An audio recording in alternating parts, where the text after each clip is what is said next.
It's official. Mark Chaikin just went live with the biggest prediction of his career. A new wave of volatility is coming for the stock market, and investors need to act immediately. Mark's prediction is based on an indicator that has only triggered a handful of times in the last 72 years, with a 100% success rate for predicting where stocks will go next. During Mark's 50-year career, he's worked alongside some of the biggest investors in history, including Paul Tudor Jones and Michael Steinhardt. In fact, Mark invented one of Wall Street's most popular indicators for picking stocks, still used by hedge funds, banks, and brokerage sites, and today found in every Bloomberg terminal on the planet.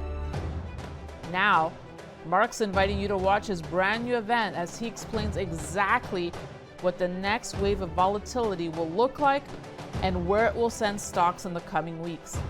He's even sharing one of his favorite ideas free for those who tune in. He says this idea could create bigger gains than anything he's used his power gauge system for until now by turning the coming market volatility to your advantage. But Mark says you must act today before volatility hits the market.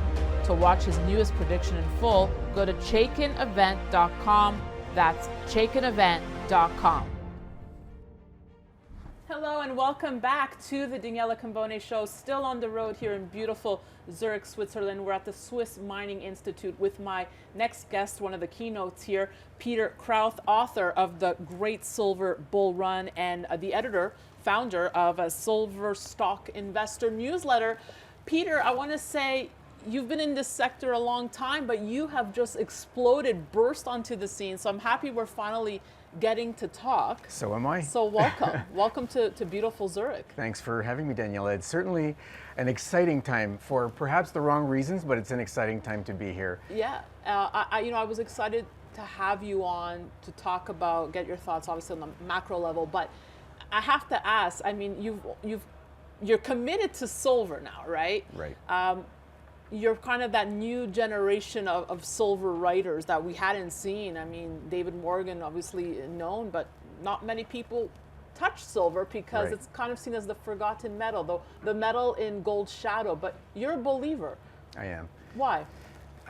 In the last, say, probably 40 or 50 years, silver has become much more important on the industrial side. And so today, more than half of silver is used in industry. That wasn't the case prior. It was more significantly a monetary metal. It remains that, but as an industrial metal, it just, because of its properties, it's the most conductive, it's the most reflective of metals, bar none. In fact, sets the standard. It's rated at 100. Everything else is rated based on silver. Yeah. And so those properties make it irreplaceable in a ton of applications. So the single biggest one today would have to be solar. And silver uses up 12% of the annual silver supply. So really solar is driving the silver market.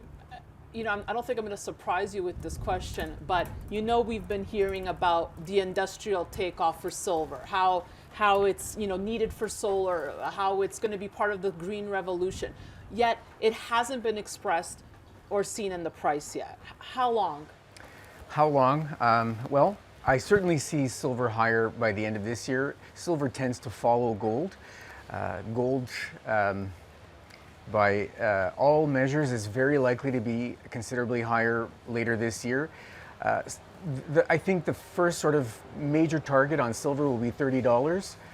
I'm not quite sure I expect it to reach there this year, but perhaps by the first half of next year, we could see $30 silver again. What's your long term? Do you have an uber bullish forecast for silver? Like, why do I see a 300 in the cards? You're right. It's in my book. I knew I saw it. You're right. So by multiple measures, the research I've done has pointed me to $300 silver. Now, I'm not saying for many reasons that it would go to $300 and stay there, but I think that in a speculative mania, the way silver reached $50 in 1980, we could see a peak of $300 silver in this cycle. So, you know, it's interesting because I've had guys like experts like Robert Kiyosaki on, and they're all very bullish silver. Rick Rule, very bullish silver right now. They almost see it as a no-brainer. Agreed. Yeah. Agreed. I mean, the drivers for me are especially industrial because it's just becoming so irreplaceable in so many applications. Yeah. So I feel, in a basic sense, silver will provide a rising, industrial demand will provide a rising floor under the silver price, and then it's going to be the monetary demand that will be the wild card that will send it But soaring. let me ask you this, Peter. Does it bother you that it's not classified as a critical metal? I mean, like I had said, I was at the BMO conference, at PDAC, and there's so much buzz around, lithium now and cobalt. And it's like, wait a second, but silver was there this whole time. That's right. Should it be classified as critical? I think that that may come. I really do. I think if you look at the applications, we're moving towards a green economy. Solar is the single biggest industrial demand factor for silver. And then you have things like EVs where they require twice as much silver as a regular car. Then you have medical applications, you have electronics. I mean, silver surrounds us, we don't even realize. And we're it's in your cell phone. It's everywhere. Yeah. Laptop, cell phone, you name it. So if silver were to go to 300 in your grand forecast, where's gold? Oh my goodness. Gold would probably be around 5,000 at that point. And that's partly why, that's one of the ways that I get to $300 silver, because I just look back on history. Gold-silver ratio. Exactly, you have it. So in 1980, silver reached $50, gold was 850, right around the same time, and the ratio was 15. So 15 ounces of silver required to buy 1 ounce of gold. And so by that estimation, if the gold-silver ratio were to go back down to 15, and we would have a scenario of $5,000 gold, that gives you $333 silver. So I round down and I get to 300. We're at a mining conference, and one of the conversations I enjoyed offline with you was how you were telling me a lot of, if you want to expose yourself to silver in the miners, there's not many pure silver plays. So you may be buying a silver miner, but they're just a silver miner in disguise? That's right. Because, so first of all, for a little context, 75% of silver comes from mines that produce actually other metals, gold, copper, zinc, and lead. Only 25% of mined silver comes from primary silver mines, so silver as their main product. And so if you look at that dynamic, that makes the silver supply inelastic. If the silver price goes up, you'd expect miners to try to boost production, and yet 75% of the silver comes from producing other metals. It's an afterthought for them. They'll gladly take the higher price. They won't turn around and try to produce more silver. So there's very few pure silver. How does a regular person at home do their homework and figure out if someone's pure silver or not? So it's really not all that difficult. So as you said earlier, the problem is that some companies masquerade as silver companies when really they're producers of zinc and lead, copper and gold, because what they do is they convert their metals into silver equivalents.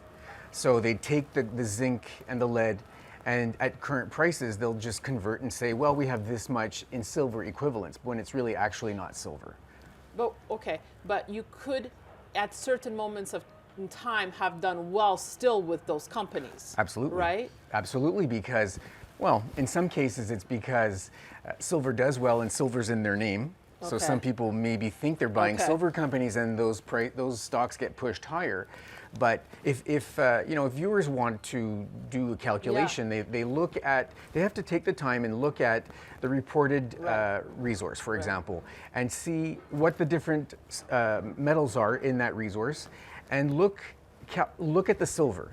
And if you have X million ounces of silver at current price, does that bring you to, say, 40% of the overall value of the resource in silver? 40, say, at least, or 50%. If it does, in my view, you're dealing with a silver resource or a silver company. If it's less than 40%, then I would say it's really not a silver company at all. Wow, really good stuff. Peter, and then just finally, I'd love to get your thoughts on the economy as a whole. I mean, how closely do you track what the Fed's doing here? Closely. It impacts what happens, obviously, to precious metals, and we're at ground zero, as I said earlier, sadly, for what's going on.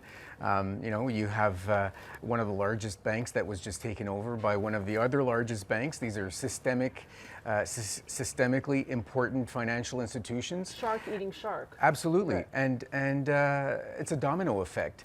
It's hard to know. Everything's interrelated these days in banking, no less than in any other sector. It's crucial to follow that, and it's the way this has all been handled speaks to, I believe, the desperation on the part of central banks to put fires out, because they know what a run on a banking crisis can really mean, not only to the financial system, but to the economy and to the world at large. So they take it extremely seriously. Peter Krauth, author of The Great Silver Bull Run. It's a fantastic read. I urge everyone to get a copy. Thank you so much. It was an absolute pleasure. It has been my pleasure. And thank you for watching. We'll have more great content coming your way, so be sure to stay tuned to the Daniela Cambone Show here on Stansberry Research, and sign up at danielacambone.com to stay on top of it all. That's it for me. Thanks for watching.